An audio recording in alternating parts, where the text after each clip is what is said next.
नमस्कार। हिंदी की पाठशाला यूट्यूब चैनल में आप सबों का स्वागत है।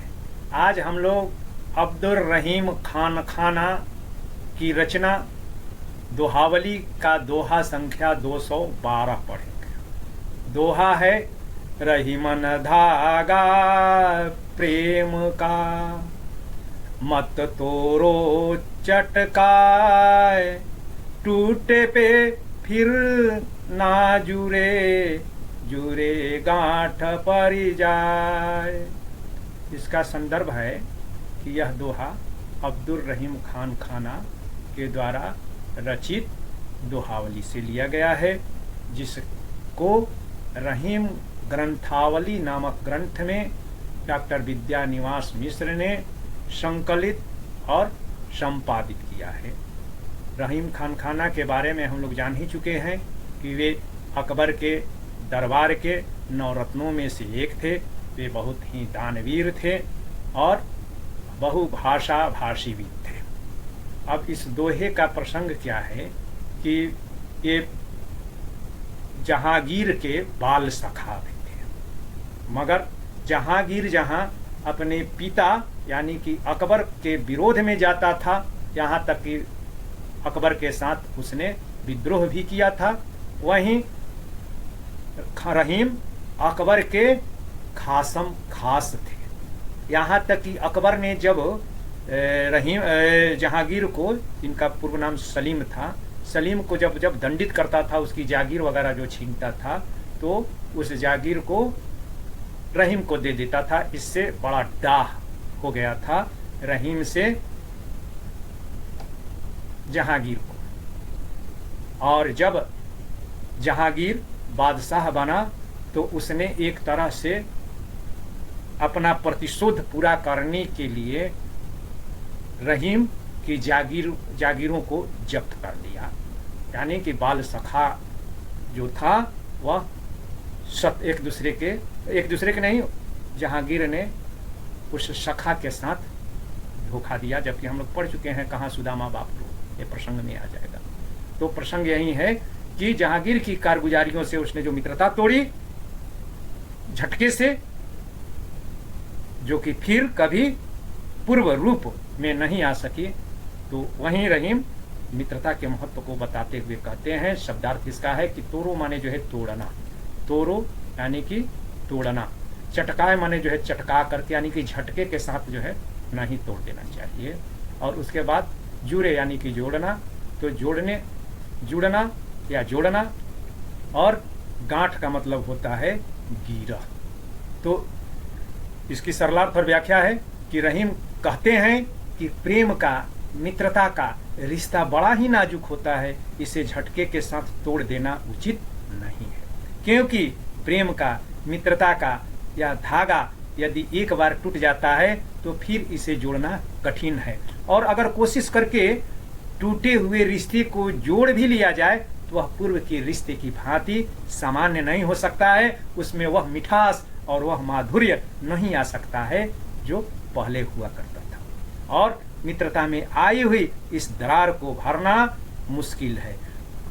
टूटी हुई मित्रता को या तोड़े हुए जो है प्रेम भाव को जोड़ना ठीक वैसा ही है जैसा टूटे हुए धागों को जोड़ना। जब धागे को हम तोड़ते हैं तो उसके बाद लाख कोशिश करते हैं धागे को उस एक करने के लिए, मगर वह एक नहीं होता है।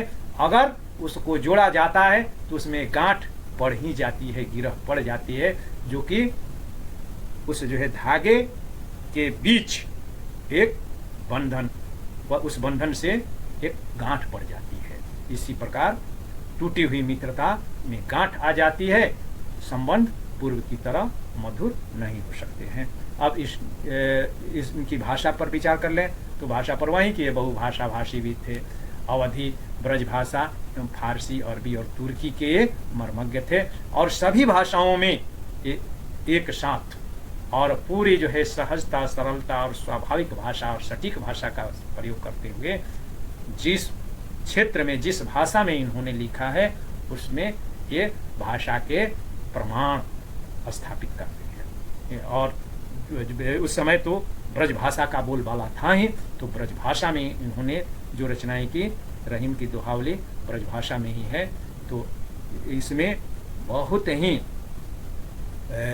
सटीक शब्दों का प्रयोग इन्होंने किया है और अलंकारों का स्वाभाविक प्रयोग होने के कारण इसमें अद्भुत गीतात्मकता आ गई है, यानी कि इनके पद गाए जाने वाले हैं। इसीलिए यह भी कहा जाता है कि कबीर के बाद अगर सबसे ज़्यादा अगर कोई पढ़ा और गाया जाने वाला अगर कोई कवि है तो वह रहीम है।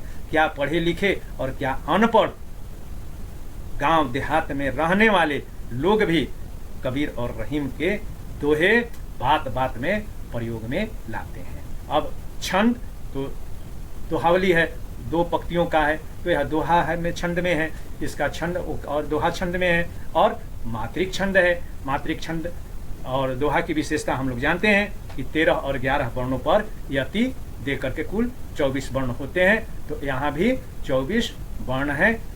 मैं समय बचाने के लिए चिन्ह जो दे दिया हूँ लघु गुरु का, र में 1 मात्रा, ह ही में चूंकि हर्षई की मात्रा है इसलिए 1 मात्रा, म में 1 मात्रा, न में 1 मात्रा, धा दीर्घ स्वर इसकी मात्रा है तो इसलिए 2, धागा में 2, प्रेम संयुक्ताक्षर है, और ए आया है तो इसलिए इसमें भी 2 मात्रा, अमो में 1 मात्रा, का में 2 मात्रा, ये कुल मिलाकर के 13 मात्राएं हो जाती है। उसके बाद म त म में 1 मात्रा, इस तरीके से इसमें भी जो है 11 मात्राएं हैं। तो कुल मिलाकर 13 और 11 वर्णों पर यति दे करके कुल 24 मात्राएं इसमें भी है।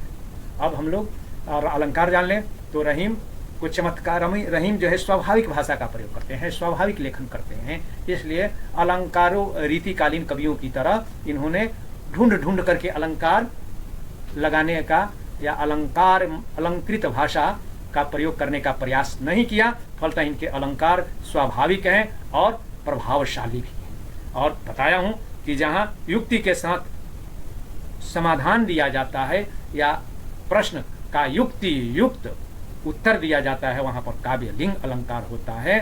तो इसमें काव्यलिंग अलंकार है। और देख रहे हैं अंतिम में काय जाय, तो आय आय की जो है आवृत्ति हुई है, इसलिए अंत्यानुप्रास है। और जुरे शब्द का 2 बार प्रयोग हुआ है। तो जब एक शब्द का 2 बार प्रयोग होता है तो उसको पुनरुक्ति प्रकाश कहते हैं। तो इसमें पुनरुक्ति प्रकाश अलंकार है। और इसकी तुलना करने के लिए अंतिम में एक तुलनीय अगर मिल जाता है तो दे दिया जाता है। तो तुलनीय के तौर पर यह दोहा अंकित किया जा सकता है। बिगड़ी बात बने नहीं, लाख करो किनकोय, रहीमन फाटे दूध को मथे न माखन होय। तो इस प्रकार रहीमन धागा प्रेम का मत तोड़ो चटकाए, टूटे पे फिर ना जुड़े, जुड़े गांठ परी जाए का सरल अर्थ और भाव यही हुआ कि मित्रता का धागा, प्रेम का धागा बहुत ही नाजुक होता है, उसे झटके में नहीं तोड़ देना चाहिए, अन्यथा गांठ पड़ जाती है और टूटी हुई मित्रता को फिर से जोड़ना कठिन हो जाता है। अब अगला दोहा